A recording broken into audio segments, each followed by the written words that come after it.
This is more of like an entertainer's take on finances. Yeah, like we going through it currently. That's the kind of people you're dealing with. We're like, yeah, let's do this episode, around tax season. Adam and Danielle, file your taxes. Like, what are you doing? Yeah, they'll be like, where are they? We're both in Joshua Tree, no computer. We're hiding. We're in hiding. And hiding. Another tip, don't hide from your finances or your taxes. Yeah. They will find you. Because they'll find you. They will take you out.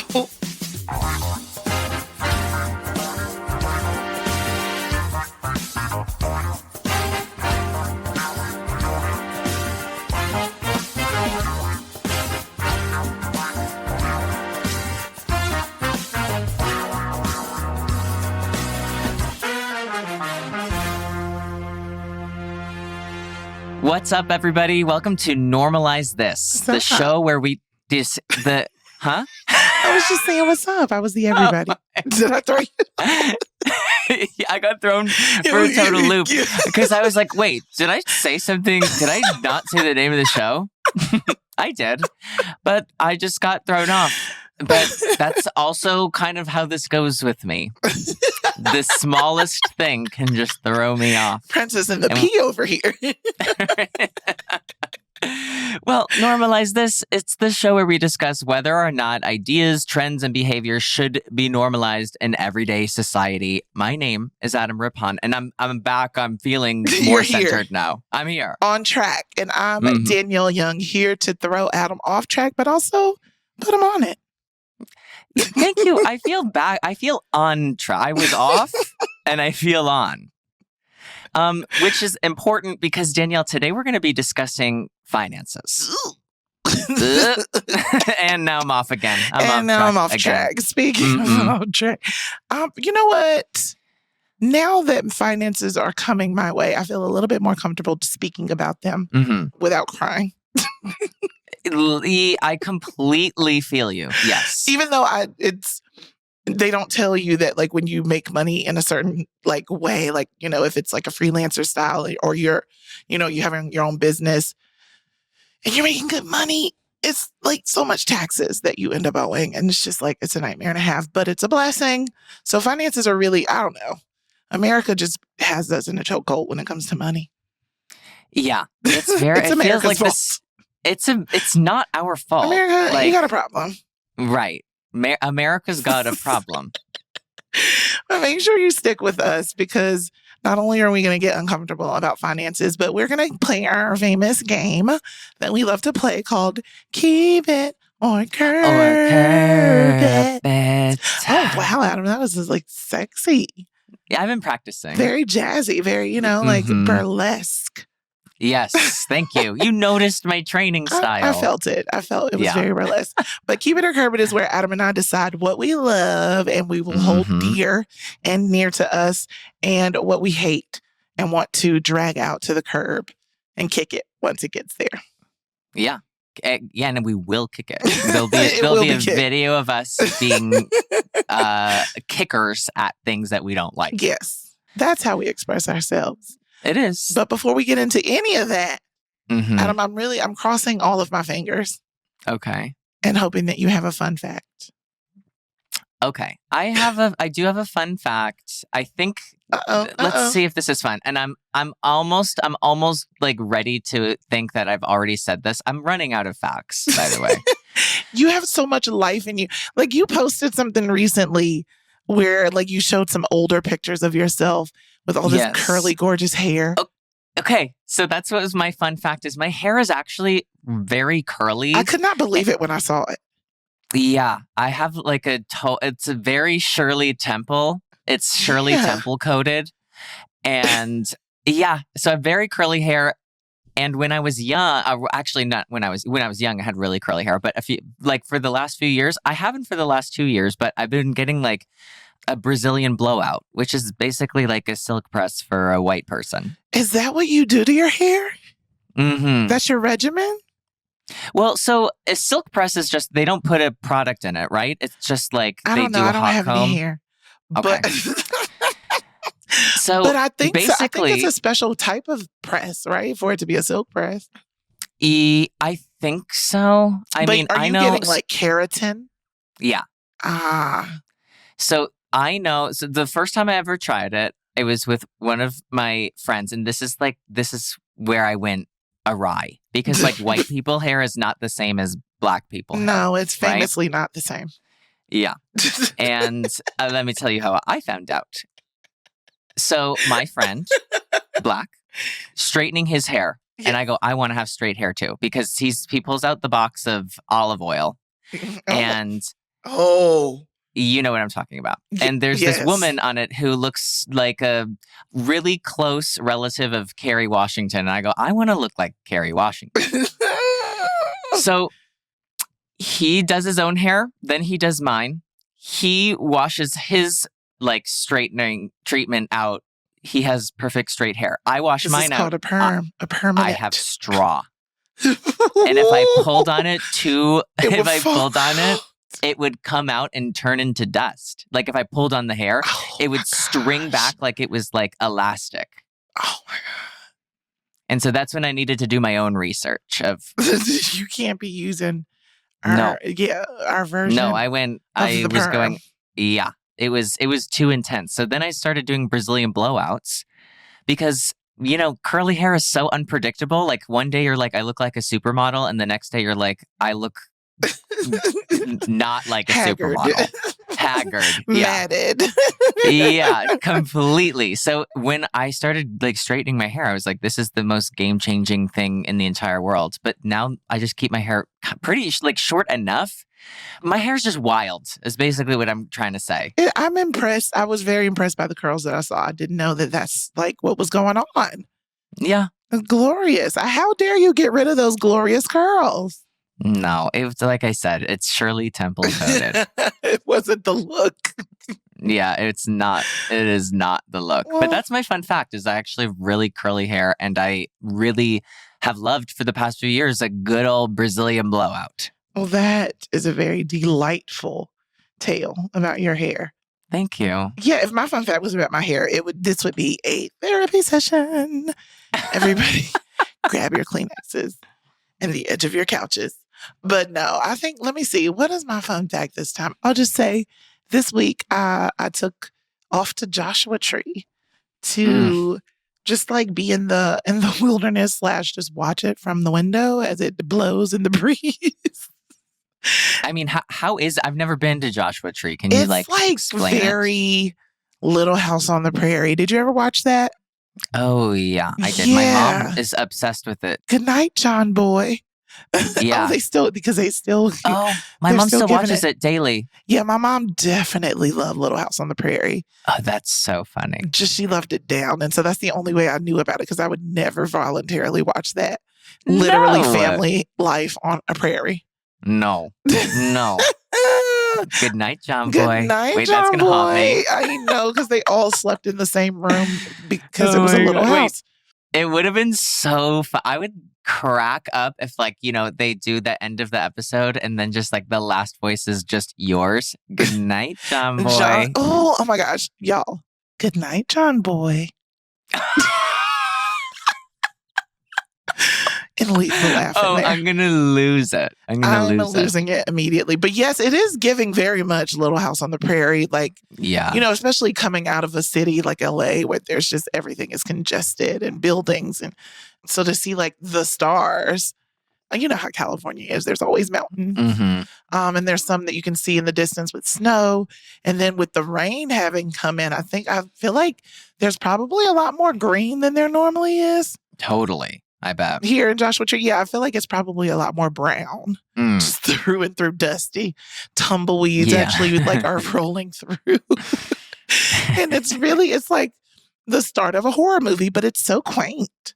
Yeah, I want to go. It is worth going. I think you're probably getting the best version, the greenest version. The greenest version, but otherwise it's also cold, you know, because of climate change, I'm assuming. I don't know if it's always cold. Yeah. But yeah, it's just like it gives rustic, you know, like cabin, not in the woods per se, because it's very deserty, but just like desert cabin chic. Okay, it's giving in the woods. Yeah, desert. Yeah. Like I did a thrift store thing, and there was all these. I bought a rotary phone. You did? Are you replacing it? I'm with not your going to be iPhone? actually, yes, actually, I'm going off the grid. Yeah. Could you imagine going all the way back to rotary and having to dial every number? I feel like I threaten myself with like, I'm going to go off the grid. And there's just no way. I'm an No. on the grid kind of person. My phone has been not as close as it normally is, but it's been still in my hand. Like, Right. I'm close like, enough. get me in front of this rock. Like, I'm gonna post it. I did actually. I posted myself on that rock.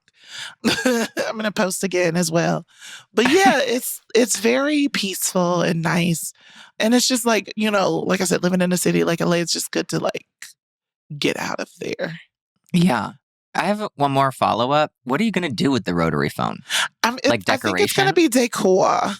Very cute. Yeah, because oh my gosh, like it really, like when you're thrift store shopping, whether it be Goodwill or like a cute little spot in the desert, like the one I went to, it's like fun to like dig around and poke around and see like the stuff that they have. And this store actually, from jump, they had my attention because they had a porch, first of all. And on the porch, they had like some of the stuff out there on display. And I saw like 2 Samsonite carry-on, like old school suitcases. If you can visualize, it's like cube, like elongated cube size. You know what I mean? Like little rounded corners. And my mom, it like unlocked a specific memory because my mom had one of those. And if we like ever went on a trip or whatever, like I just remember her packing it and snapping the little things because it just like, I was like, oh, I'm in. I'm in. They got fun. stuff in that's here. Very cool. So yeah, I started poking around and I saw that rotary phone and I was like, it just took me back. And then I put my little finger and started like doing the little roundabout thing and the sound that it makes when it turns back around, when you dial the 9 and it goes all the way. I was like, oh my God, it just reminded me of my grandma. Yes, because she me definitely too. had a rotary phone in the kitchen, but hers wasn't like the one. This one's like a very grand, like this woman has a Chase Lounge or had a Chase Lounge. Whoever owned this phone, had a fainting couch. Yeah, right. Like, yeah, you know what I mean? Like it's beige, it's gold. But my grandma's was like the one that you could like mount on the wall. Completely. Do you remember That's that what my one? grandma had too. Yeah, my grandma she was not fainting. With the long thing was on the wall. My grandma was fainting. She was on the farm. She had a little house on the prairie. But yeah, so it just was really like, I don't know, nostalgia. It's so crazy to like know how far like the nostalgia of our grandparents is versus like these kids are calling our like iPods. No, it's scary. That's terrifying like, to me. Shut up. You don't even know real nostalgia. Get out of here with your iPods. I know. It really terrifies me. But you know what, Danielle? Yes. I feel like the rotary phone was a great financial decision. It really wasn't. If I would have had, because I need a financial advisor, I think I'm going to do it this year. We'll get into that. But if I were to have a financial advisor, she would have been like, girl, do not spend $80 on a phone you're not using. Like, what are you doing? And I'm like, memories. So, okay, wait. Yes. You don't have a financial advisor. I'm saying that like you don't? Yeah, you are shocked and disappointed. I don't, but I'm reaching. Well, like where do you find one? I think they're everywhere. Honestly, I think people, it's just such a scary thing to entrust someone with, right? Yeah.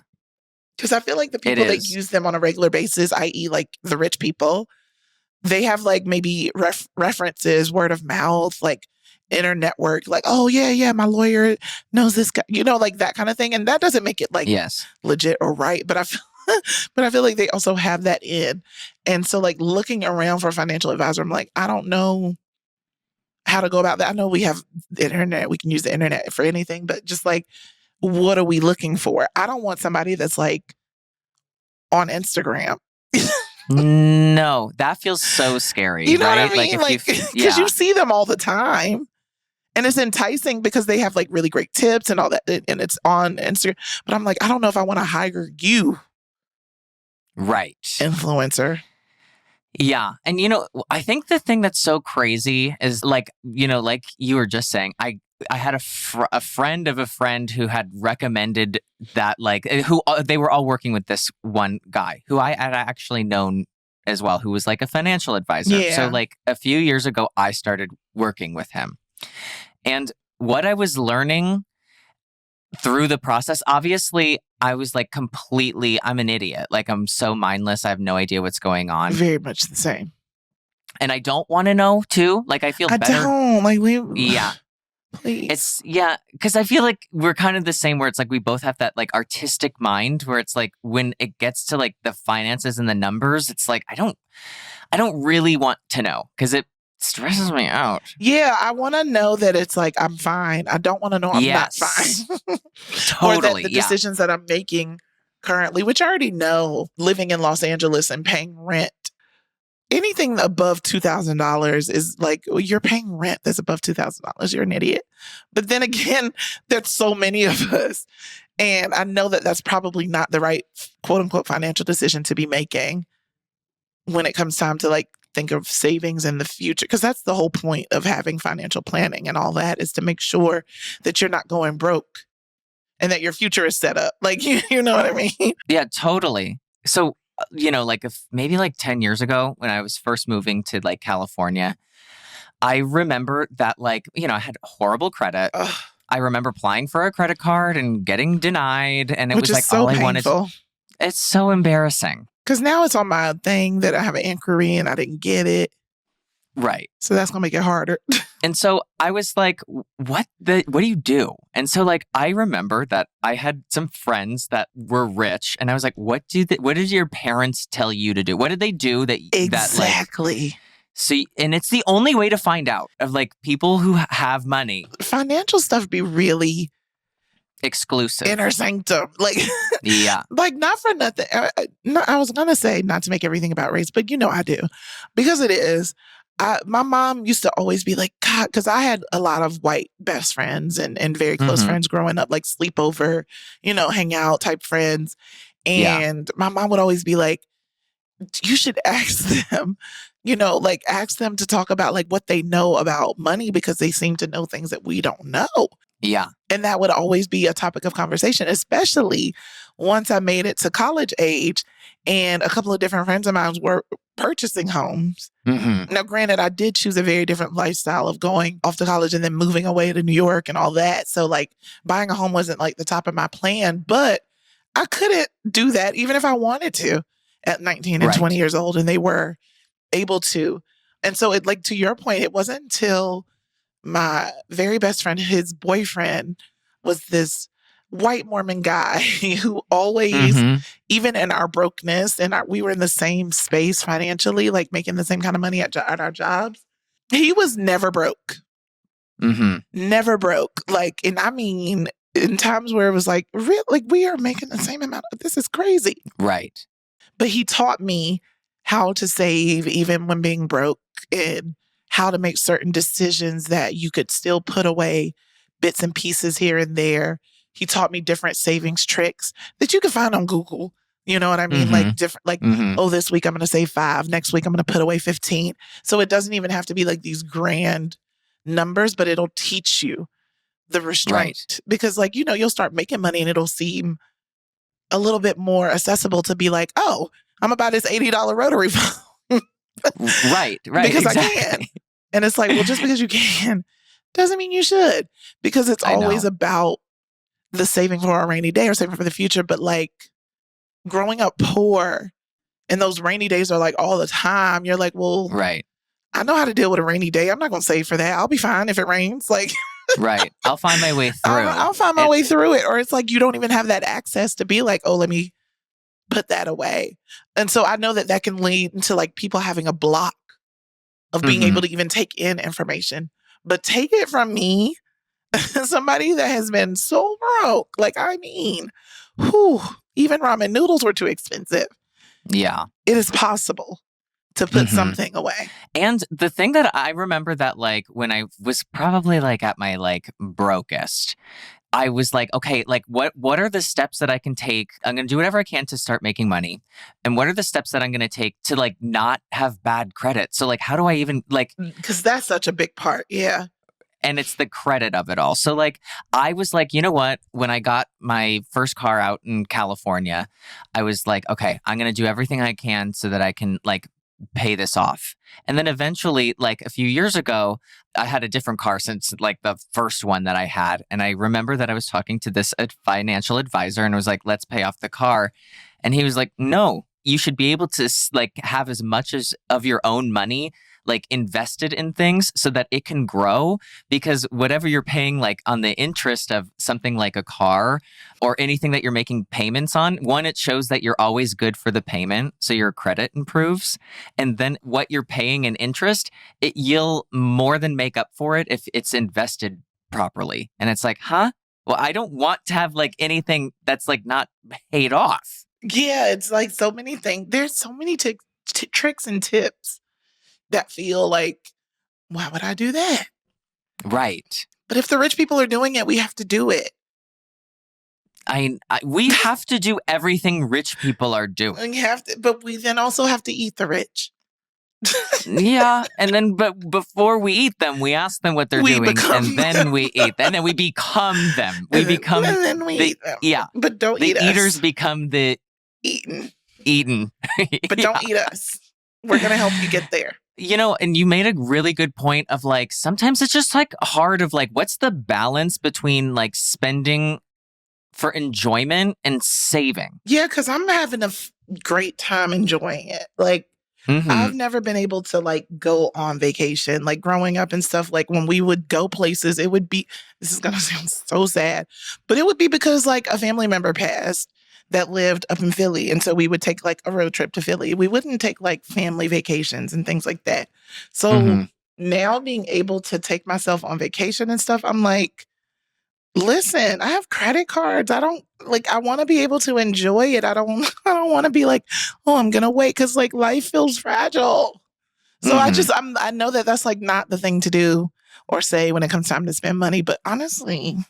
But I mean, it is and it isn't, right? Like there's a balance between like saving for tomorrow, but also like living for today. Yeah. I think. Yeah. But you know, like, there's a difference between like just like surviving and being fine and not broke and being financially secure or even financially free. That is, like, if I had any financial goals at all, it would be to be financially free. Like, I'm still dragging around college loans. I graduated college in 2006. I mean, but that's really normal. Honestly, I need y'all to fall off of my record. Like, what? Get out of here. Away. But I know that's not responsible. And that's not how you handle your finances. Ignoring them is not the way. But I don't know, like, as somebody that never really had anything extra, like, you asking me for $500 a month for loans and I'm 24 years old, like, trying to figure out how in the world to eat. It's just not going to be a priority. And then it becomes less and less of a priority, but then it becomes a mess financially. Yeah. I mean, I'm lucky. Well, one, I didn't go to college because I was like competing. So I don't have. Do what you got to do, but just know that degree is expensive. It's expensive. And I mean, like, I didn't go to college, but like my whole like competitive experience, I built up a lot of debt with like different coaches and people. And I was really lucky. Yeah. It's that they were able to like wait on me and that they trusted that I would pay them back. Because I would have been doing what I did with my college loans and cross my fingers behind my back. Yeah, right. And be like, I'll catch you later. You guys, when they asked me for payment, I'd be like, y'all didn't know that I crossed my fingers behind my back when I signed this? Right. You're like, I did not hear when you said, you said that? You said exactly that because I didn't recall. It's so crazy because it feels like it should be really straightforward, right? Like it feels like I make money, I can put it into like a checking account, I can put some in savings, and I just like move forward. But like, it's not. It's not. People, the rich, or people with money are investing. Right. Actually, the rich people don't have a lot of like liquid cash. They have almost everything like invested, which is insane because that feels like so scary. I don't know if I'm ever going to let go of like the need of being like in control of my finances. Like I would love to be able to be like, okay, someone come help me handle this and get it squeaky clean and spotless. But like, I need to be able to access my monies. Yeah, I completely agree. It just feels too abstract of like, well, where is it? When you have money that's in the millions, are you able to handle that yourself? I think that like... I would like to try. I mean, I think that if you have like millions and millions of dollars, at that point, like you need somebody who can help it work for, I would imagine. Yeah, because the amount of taxes that you should have to pay on those millions of dollars is insane. Because I'm a thousandaire. And congrats. Thank you. I'm really proud of it. But as a thousandaire, they still be asking for thousands of dollars in taxes. Yeah. So it's got to be, well, I don't know. Is it similar for them? Is that the whole point of people getting mad at rich people because they don't pay as extreme taxes as we do? Well, I think the problem is that like the equivalent of like it goes up to a certain point. And so it's like if you make over, I think it might be like $400,000. Does that sound right? Yeah. First of all, don't listen to me. Basically, I think that there's like a high tax bracket. I'm actually going to spout. People are going to be like, "You're the dumbest person in the world," and I'm saying, and I'm like disclaiming that I am. But I think basically there's like a limit of like the percentage you can get taxed, no matter how high it gets. See, that's what I'm trying to get to.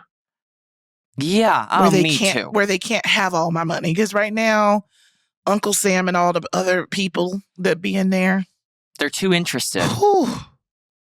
They come for you. That's why it's really tough. I don't know how it works in other countries. I feel like our taxes may be the worst. Well, you know what? Like in Finland, it's like a 50% tax. 50?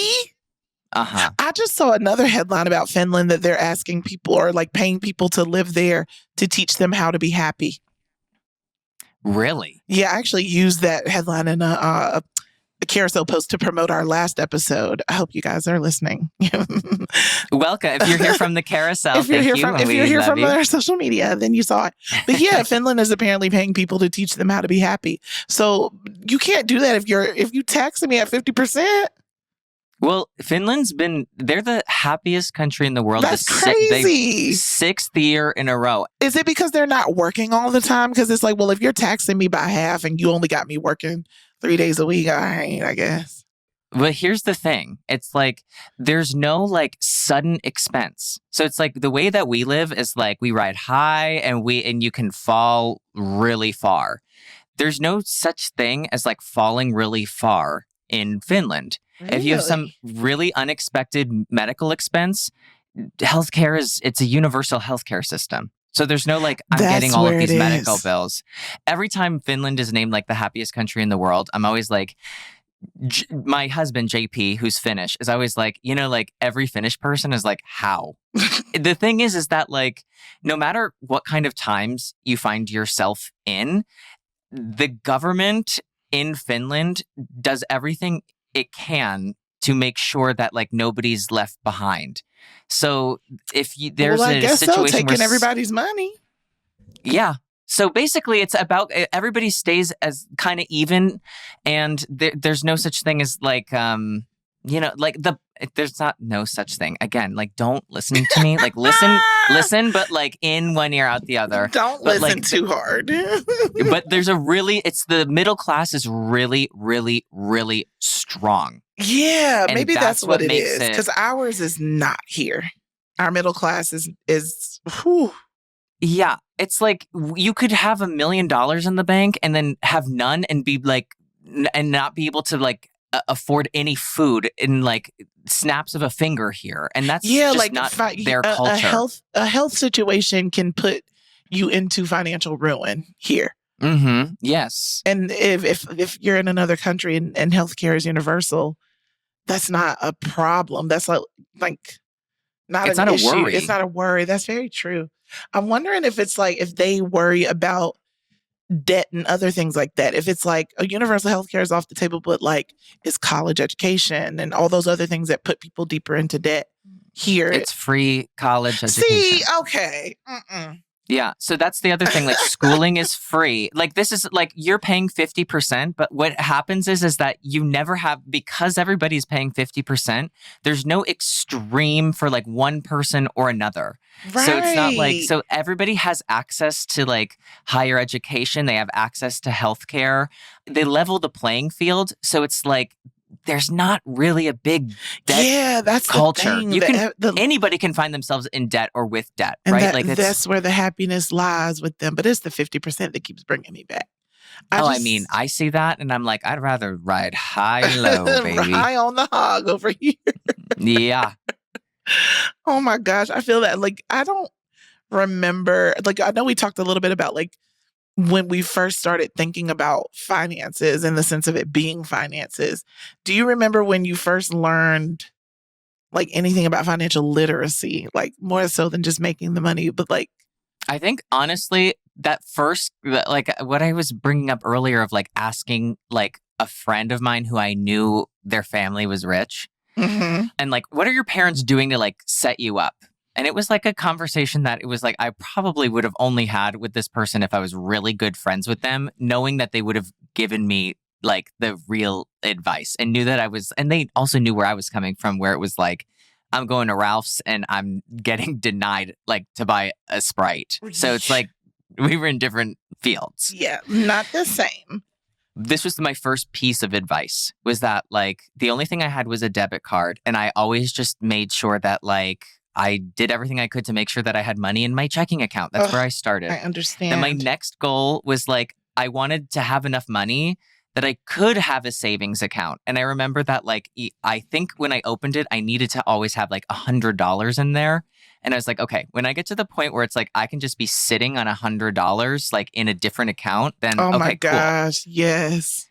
Yeah. So like, that's my second step. And then it was like, apply for a credit card. So I had to go to like Bank of America, and the first credit card I applied for was like some student card where it's like the spending limit was like $1,500. Oh my gosh, I remember those. Yeah. So that was my first one. I had a Capital One first credit card with the credit limit of $200. Could you believe? I mean, that's not even now. Like, it's barely getting gas. Yeah, right. And like the person that would need or want that is not going to be able to pay that back. And then it's going to be like, now you owe like $600 on a card that didn't even have that.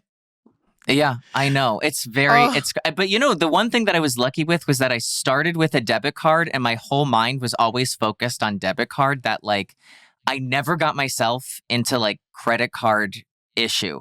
I paid it immediately like it was the debit card. Yeah, that was very smart.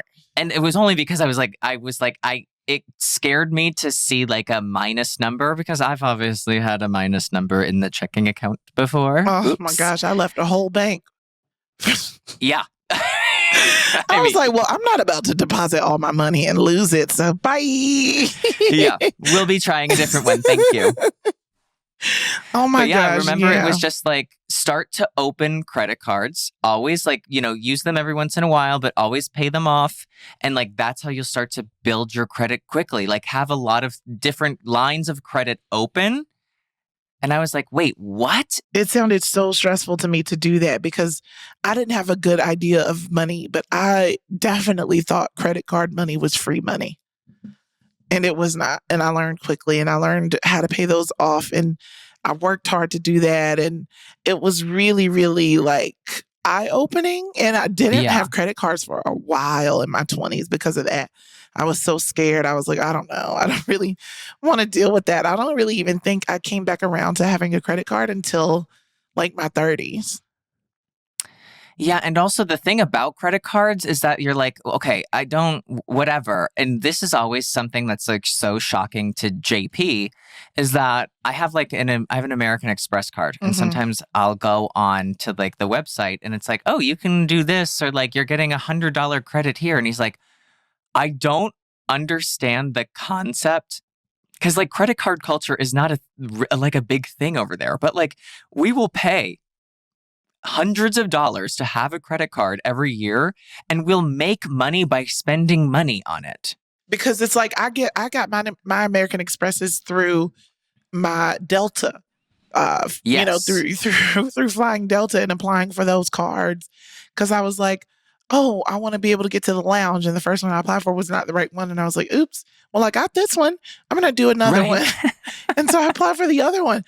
And I'm having a grand old time buying all of my flights through it and getting all these, frequent flyer, this and that. And sometimes they give you deals and they might double your miles or, things like that. And so it's like you're getting all these perks.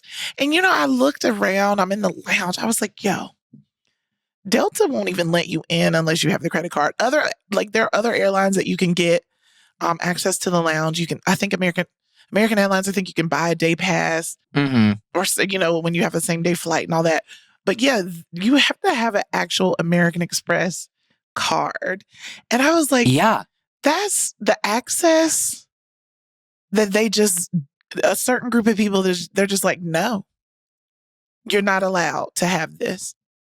It's weird, man. Yeah, because it also feels like, to get all of incentivize the credit card, it does feel like you're part of this evil Elite thing that's preying on thing. people. Yeah. They're preying on people who might not make that payment. Right. And it honestly, for me, it just opened up my world in ways that I wasn't expecting. Like I told you, my first one to get approved for a $200 credit limit. And then to be able to have like a 20,000, a 40,000. I was like, this is like opportunity. But then it's also really intimidating because it's like, well, if I charge how the hell am I paying all this back? So you have to be aware of like what you're doing, but it's also access. Honestly, like credit is financial freedom. Credit is, but it's not. It's like a financial security blanket. It's not, it's not actually real finances, but in America, they put so much on it. Like you can't even do certain things if you don't have credit. You know what I mean? Like applying for apartments and things, like they're like, I don't know. You're like, but isn't it better that I haven't racked up debt? Right. Like, isn't it better that if I've been paying for everything in cash, doesn't that show that I just pay everything? Not that I was ever doing that, but or that I have restraint. Like they're like, no, go get you a credit card, start charging it up. And then we'll approve you. I'm getting those flashbacks because with JP, he obviously has no credit history in the US. So this is his first year of trying to apply for his first credit card. And it's I will co-sign on a few things to help him build up his credit. But it's a total foreign concept of so I just apply for this credit card and have it open and then that's helping? What? I don't understand. Right. And I'm like, you'll never understand. And yes. You will never understand. That's the part of it that really gets me. Yeah. Watching my own trajectory and seeing how it's possible to build and how it's possible to create some financial stability for yourself. I know it's not impossible, but it's daunting. Now that I have this money coming in and the taxes are heavier, I'm having to do things to make sure that I can pay those off. I have a business account now. I have a business credit card. I'm trying to make sure that I'm funneling all of my things through my business so that I'm making sure that I'm building on that credit. It's I need somebody to literally make me a binder of what you need to do and how, and explain it to me like a child and also do it for me. Yeah. Yeah, because I get so overwhelmed. I need you to explain it to me, but then do it. But then also do it. Don't because even right now, I still got to go and go to the post office and get a money order and get a stamp and do all these things. And I'm like, oh my God, this is so much work. But if I don't do it, then it's gonna mess up my finances. And the credit card notices are one thing, but nothing's scarier than the IRS sending you letters. No. And they only send letters. They don't be calling. They just no. They just send you these official ass letters and you're just like, oh. In California, they work with the franchise tax board. I thought it was a scam.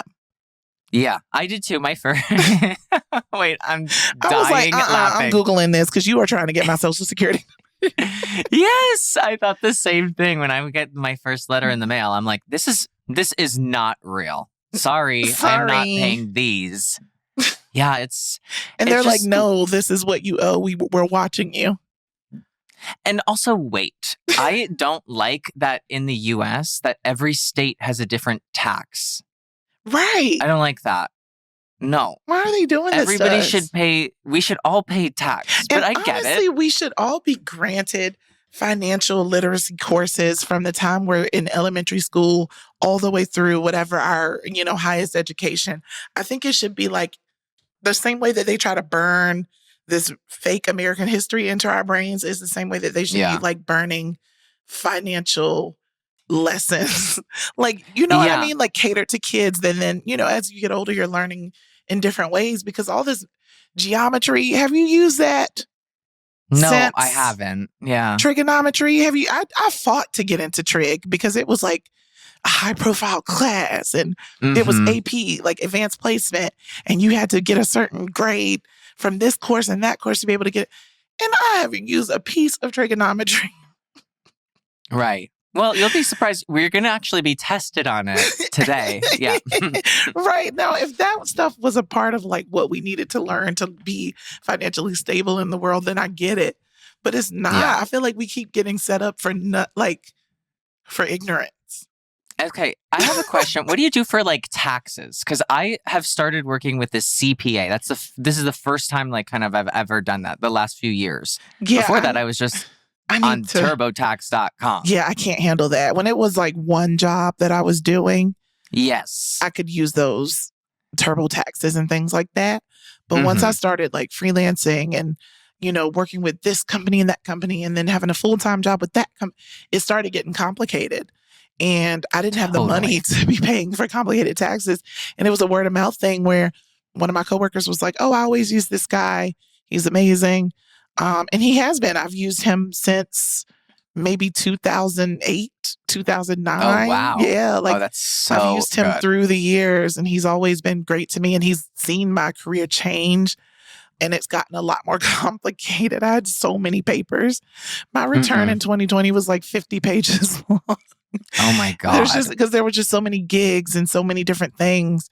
And so he's been helpful in also kind of giving me advice as he's seen my career and my life change in that way. He's like, oh, you have a business now. Make sure you do this, that, and this. So make sure for next year that you're doing, all of your invoices through that. And so he's been like really key in that, but he's also still in New York, which isn't a problem. But it seems like now that I'm here in Cali, I need to make sure that I have someone here, but I also need to make sure that I have someone that feels like they're in the quote unquote industry. Right. Of like just entertainment. The gigs. Yeah. And understanding gigs. And especially because California has all these like rules now about freelancers. That's not how this works. Like that seems crazy. So I think they're just like cracking down on gigs and like gig culture, which is really crazy because those are the people that have a harder time financially figuring things out. Right. Well, again, not to like direct it back to Finland, but the thing is that like when they we gotta move. Right. But when they pay that much in taxes, they don't have a problem with it because like they're getting a return on investment. So like we have a problem with it because we're getting a really low return. The lowest return. That's the problem that we have. We're like, okay, I'm going to make this money and then you're going to give me the taxes. And then then I'm on my own. So it just feels like I'm paying for nothing. That's what when they're over does. There, they're not. There's so many things that are taken care of for them because people are taxed like properly and on a percentage based on their income, not on like different levels and maxing out. Exactly. Like the person making $2 million a year is getting, paying the same amount of taxes or getting taxed the same percentage as the person making $100 billion. Right. Which that's not fair. At all. No, but you know what? Sorry. As financial illiterate as Adam and I both are, we do know that there are some ways that you can like improve your situation, hopefully. So let's get into that. Steps to getting a better financial life. We need to get into that because I feel like we've been like, it's so hard and you're poor. Right. And we're like, what do we do? Well, we're going to tell you. Well, one of the things you mentioned it, like building and maintaining good credit is definitely something that is beneficial here in this country. And it can help do a lot and open up a lot. Like, getting apartments, getting cars, getting a phone at times. I know they do a lot. A lot of companies check your credit. And so maintaining and I guess, holding on to as much as you can a good credit score is just going to be helpful in the long run for everything, which would also mean like don't be out here maxing out the cards, buying $80 rotary phones just because you got a credit limit of $50,000. Right. Well, that's fine. That's so low. The highest credit scored people, they're only using like 7% of like their maximum like credit score. They're not really going above that, which is kind of crazy. But also makes sense. I think like if your limit is like 50,000, they're never having like more than like less than 5,000 charged to that card. They don't ever like accumulate more debt on that card. They always like pay it off. That's what I'm thinking. I'll just be like, charge it. We'll deal with it We'll later. deal with it later. Thanks for the creds. Don't do that, kids. No. Don't do that. Use 30%, less than 30% of your card if you can. But yeah, the limit does exist. Like, don't go up to the limit is basically what they're saying. Yes. And then you need to like have a good like hold on your debt to income ratio. You know what I mean? Like if you in severe debt and money is coming in, technically money's not coming in. Right. I have an unfortunate truth for you. You know what I mean? It's like that rolling debt is always going to be held up against your income. So if you have those payments and you keep ignoring them, they're just going to compound. So I know it's like sacrifice now for the later, but oof, child, don't let that debt to income ratio go too crazy. I have another tip. Don't close your credit cards. That's a great If one. you're not using it, just keep it open. Don't do what I did. Keep jump it open. Banks. Wait, that's actually kind of an amazing idea. I really do like that one. Sometimes. But don't close the credit cards. Yeah, because that looks bad. I'm telling you, please. It looks bad, which really, I thought it would look good. And it did not, and it does not. No, credit history is king around here. You got to have like receipt. History. Yeah. So don't close your credit cards. That's a great tip that I remembered because really I closed my credit cards. It's good. Whoops. Listen, one of the biggest tips is the rainy day fund. I know we talked about that earlier.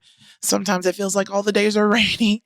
And it might be, it might be that season, but putting away a couple dollars even.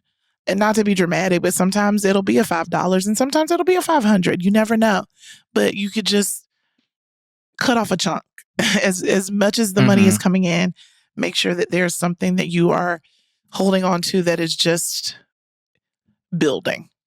You're not taking from it. Yeah. I would always pretend that like when I would have money come in, that there would be like whatever it was, whatever I felt comfortable doing it, even if it was $5, even if it was $3, even if it was 10 or 20 or 100. But I would always just pretend like that money didn't exist. Yeah. And I just put it somewhere else. It's so hard to do that. But once you start, it's so bit of, because it'll also kind of like edit how you spend, right? So let's say you come in this week with an extra $100 instead of, and I mean extra as in like everything has been paid and it's just the $100 left.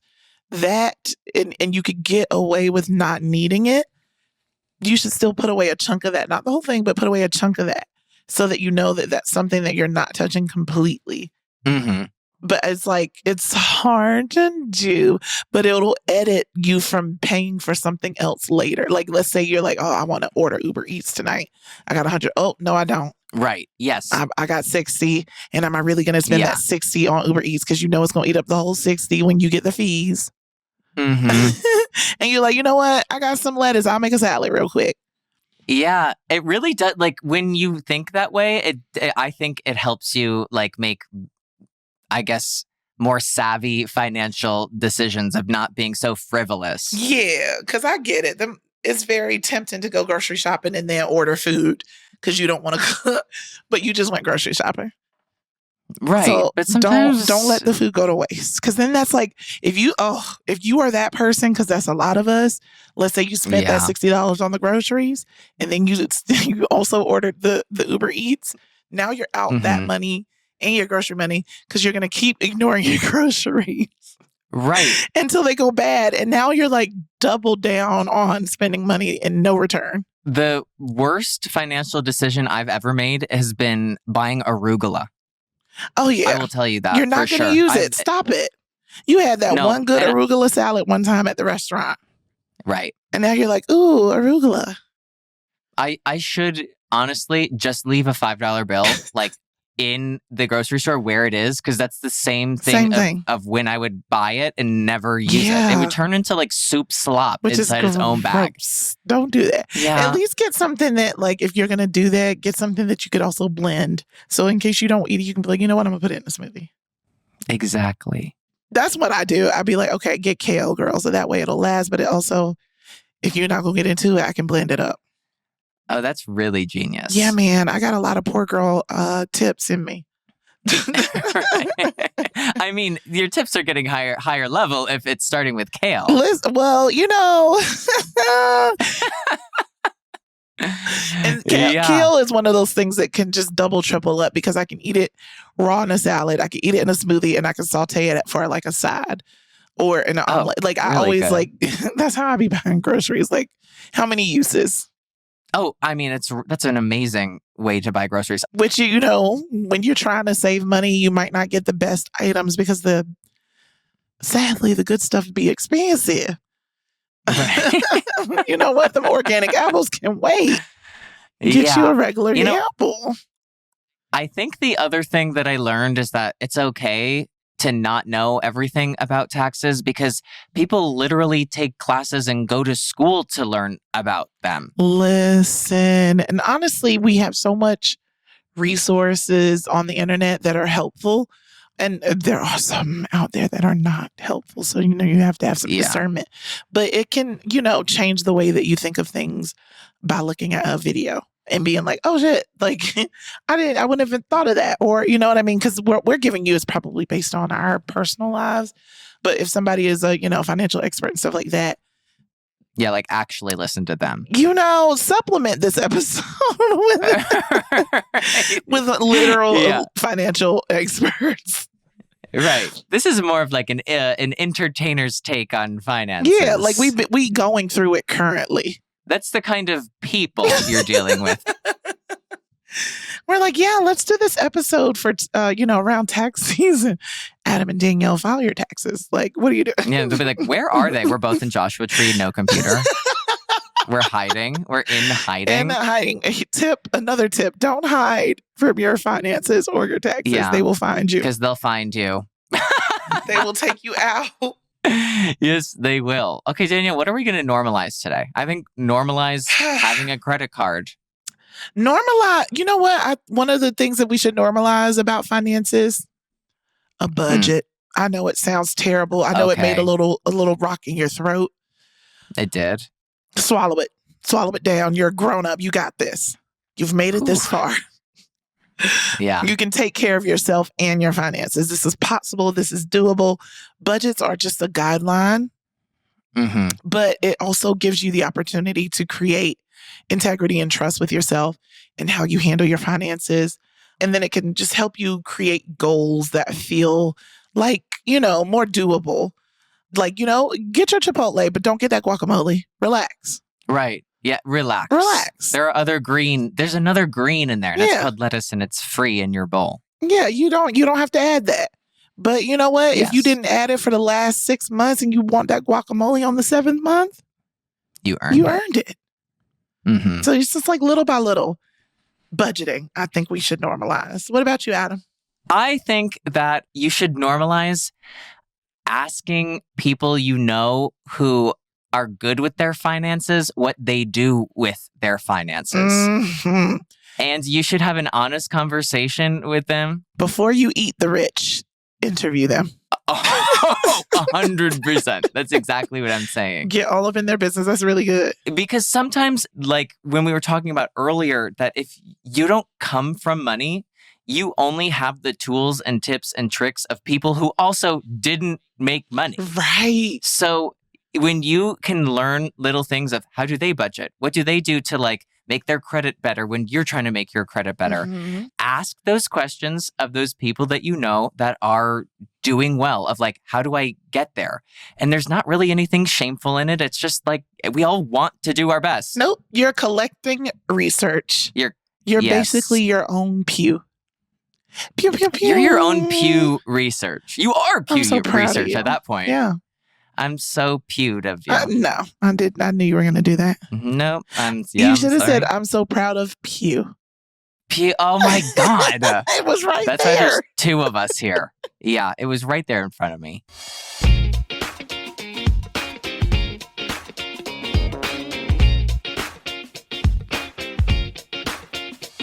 Well, speaking of Pew, I'd love to go into Keep It or Curb It, who Yes, sometimes pew, we pew, can pew, be pretty pew. Pew heavy. Yeah. So, I loved it. I hate talking about finances, but it's important, like as we said, right? It is. I'm still feeling icky, but I'm gonna handle it.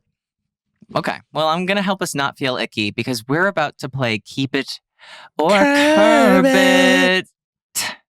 So, for your first-time listeners, welcome. Thank you so Hi. much. I hope it was from Danielle's carousel on Instagram. Me too, and I hope you got money. Yeah, I did. I got money from You the better be carousel. listening with money falling out of your pocket. Right. So, as the money's falling out of your pocket, Mhm. when you listen to Keep It or Curb It, this is the segment where we take a good look at new social trends. We're going to decide whether they're worth keeping or we got to curb them Yeah. and kick Hence them. the keep it or the curb it. Exactly. Danielle, are you ready? I have a Keep It or Curb It for you. I'm so ready. Okay. According to data released this month from Toast. Okay, who's Toast? Don't know, but now I'm hungry. Right, but I'm starving and they have data. So I'm going, okay. Wow, give me more. All right. So Toast, a restaurant management software company. That's who they are. Ah. I'm answering the question. Okay, so around 48% of quick service restaurants like Starbucks, Panera, McDonald's, they now give customers the option to tip, which is up 38% in 2020.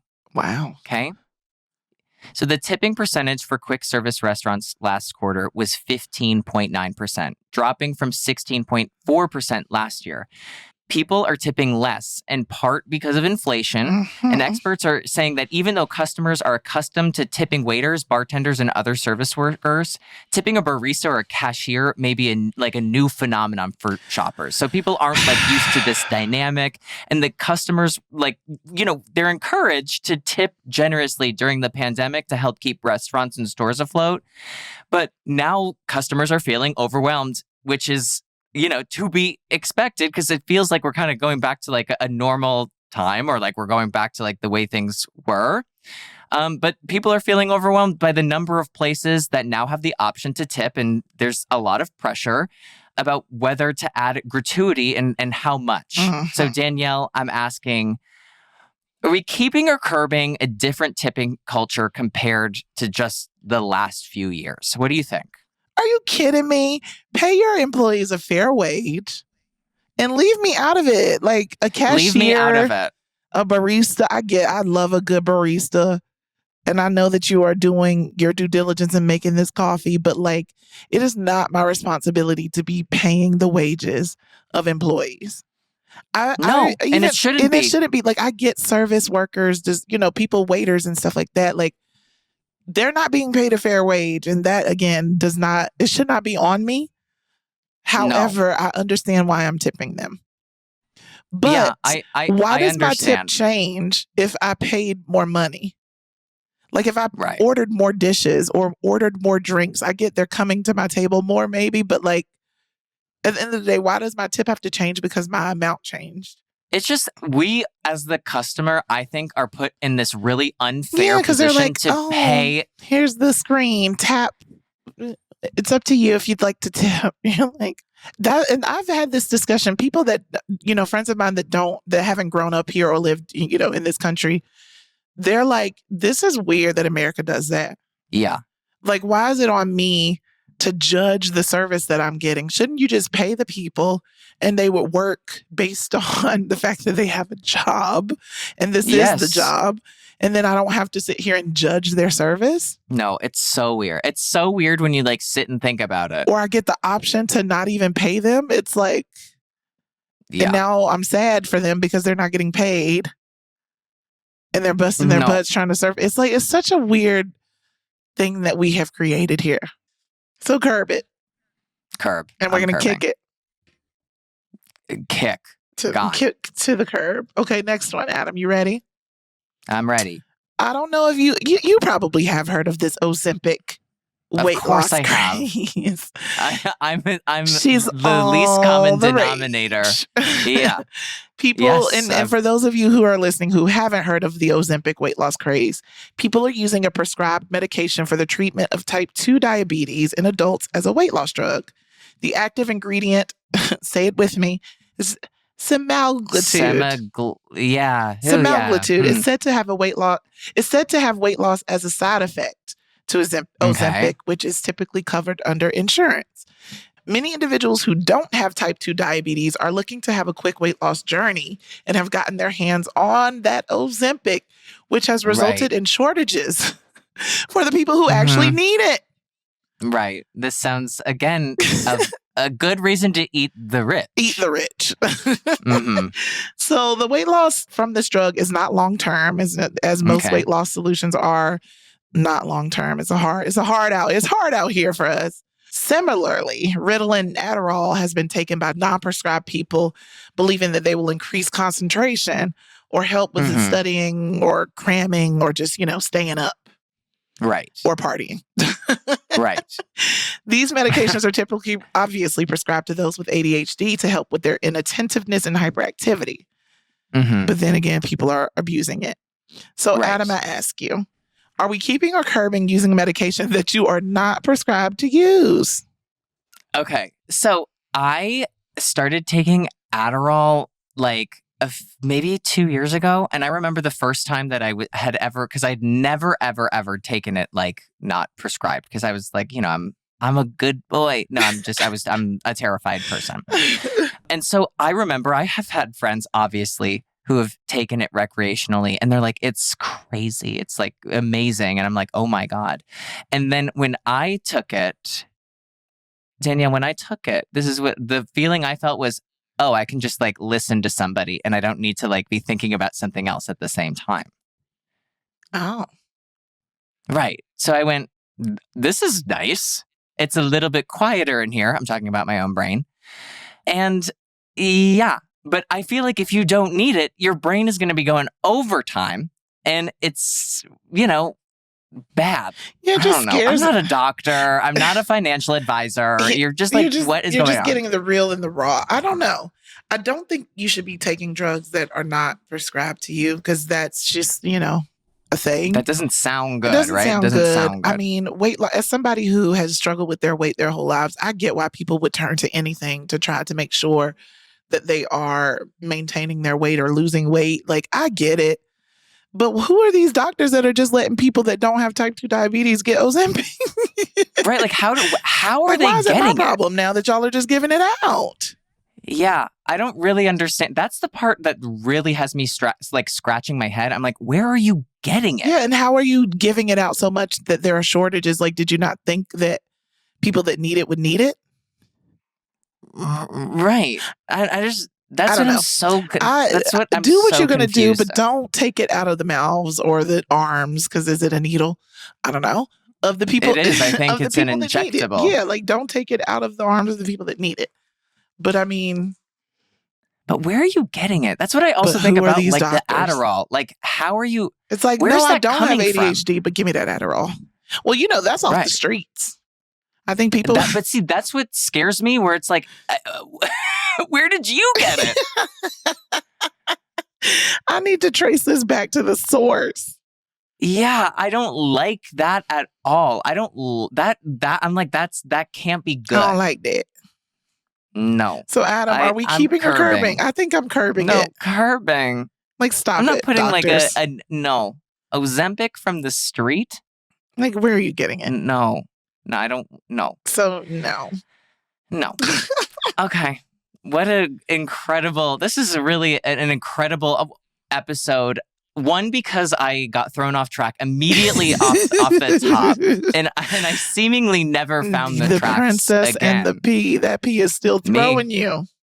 Yeah, I'm going, my back hurts. And why does I can't get a good night's sleep? Right. But I love that we learned a lot about financial literacy and offer some tips for people from our own mouths and brains and financial mistakes. And also, like, just kind of like we normally do, just talking about it, which I think helps you not feel so, like, stupid when it comes to your own money. I mean, I still feel like I don't know what I'm doing, but I feel like just opening the conversation and just sharing at least the things and the mistakes that, like, I've made, it can be helpful. Yeah. And it also kind of reminds you how far you've come. And it has reminded me, even though I don't feel like I know a lot, of how much more I know than I did before. Exactly. And if you are a financial advisor, please slide into my DMs immediately. Right. Just reach out. Let us know. Why don't you advise? We would take the advice of a professional. Yeah. All right, everyone. That is our time for today. Danielle, as usual, I've loved every second of this podcast with you. You know I love it too. Make sure that y'all are... And we went... Oh, sorry. Yeah.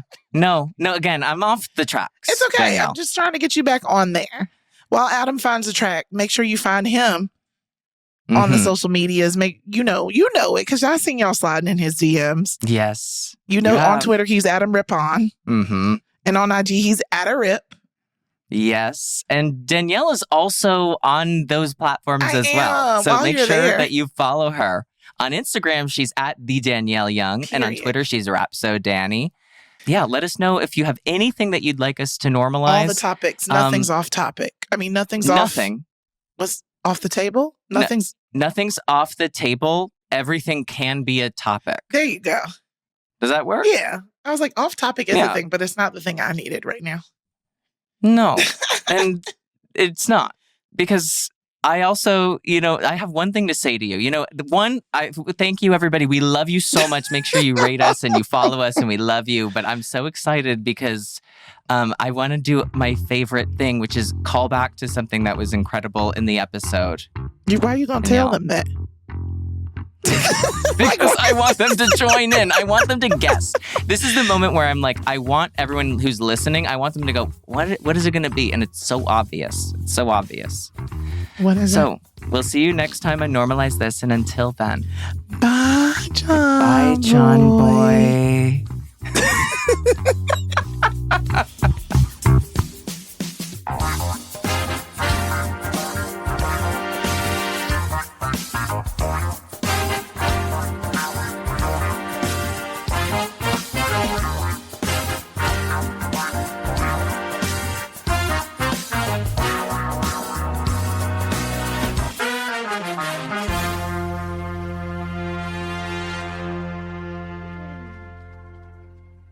Everyone out there listening, we want to hear from you. Make sure you follow @MakeSpringHill on all platforms for weekly show updates.